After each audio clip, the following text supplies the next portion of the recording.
Both of the quarterbacks seem pretty consistent. Only missed a few passes during team period. How did you kind of assess Trey and Anthony today? They both were good. I thought they both had good tempo. I thought they're explosive. I think the other thing, what you expect from good skilled players is, bailed them out of some tough situations.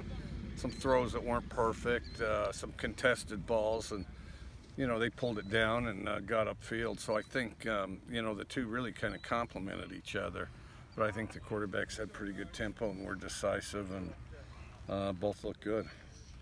Mike, is the idea now to highlight Minshew and Gordon tomorrow? I'll rotate them around. I haven't entirely decided what tomorrow, but yeah, we're going to move them around and kind of get a view of things, and get an idea. Which that's the toughest thing about it, because you like to pack all the reps into two guys, but we got some tough decisions to make, and just gotta go out there, get them out there, and look at them and see where we're at. So it could take several days to cut it to two. Well, yeah, I think it will. Yeah. With Rob Lou's kind of appeal process, were you confident that he would get the year back, or were you kind of unsure on the rules? Once they changed the rule, I thought he would. Once they changed the rule, and he was well within it. The specifics I've forgotten at this point, but as they changed it and I read it and all that stuff, it was pretty clear. I mean, but then so we're really happy to have him back. Does it feel like he's been here almost as long as you at this point?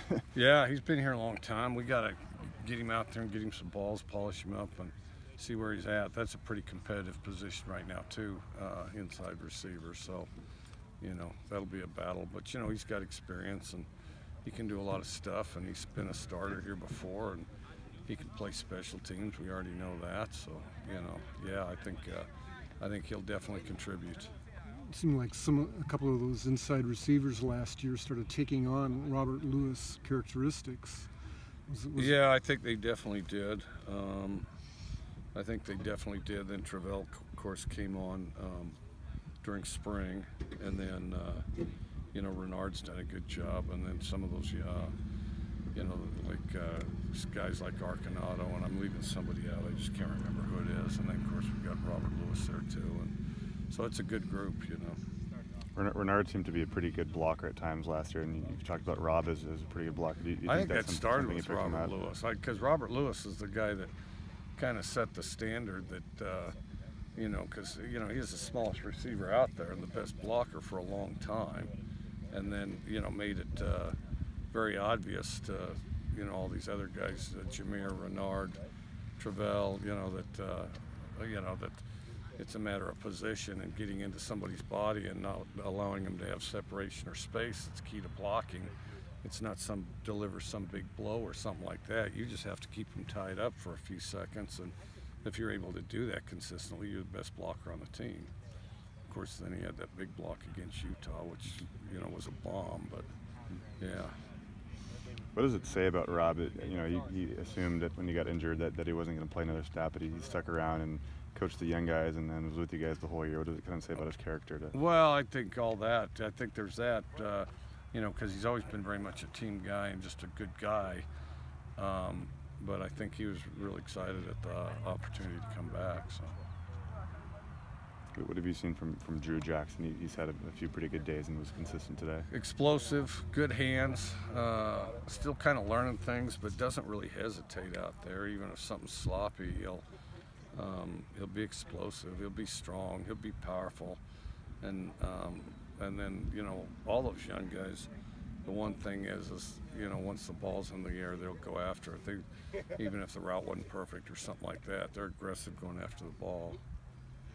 Did you guys want to get a lot of special teams work today? So there were at least 3 different periods where you kind of worked on kickoff and kick return. Yeah, we always do. They seemed a little longer just because the transition was slow as people were sorting out where to go, since this is our first practice here. But we have the 5-minute period before, and then we'll have the 2 10-minute periods in the body of practice. Well, then they'll punt at the end a little bit or something.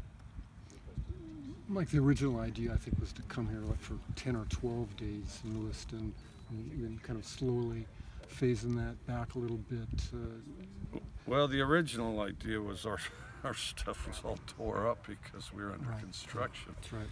And so that was, and then we liked the idea though of being here separate and getting our thing done. Then the other thing is there's a mandatory off day, which is a pretty good moving day in the context. It seems like we usually stayed 9 days, and I think on the 8th day that's the mandatory off day. So rather than spend the night and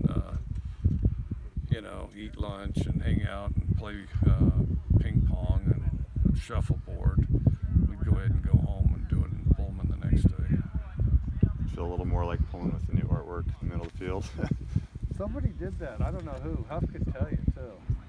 Huff could tell you who did that. Yeah, somebody did that. This is the best these fields have been. Just more complete grass and stuff like that. You guys good? Yeah. Thank you.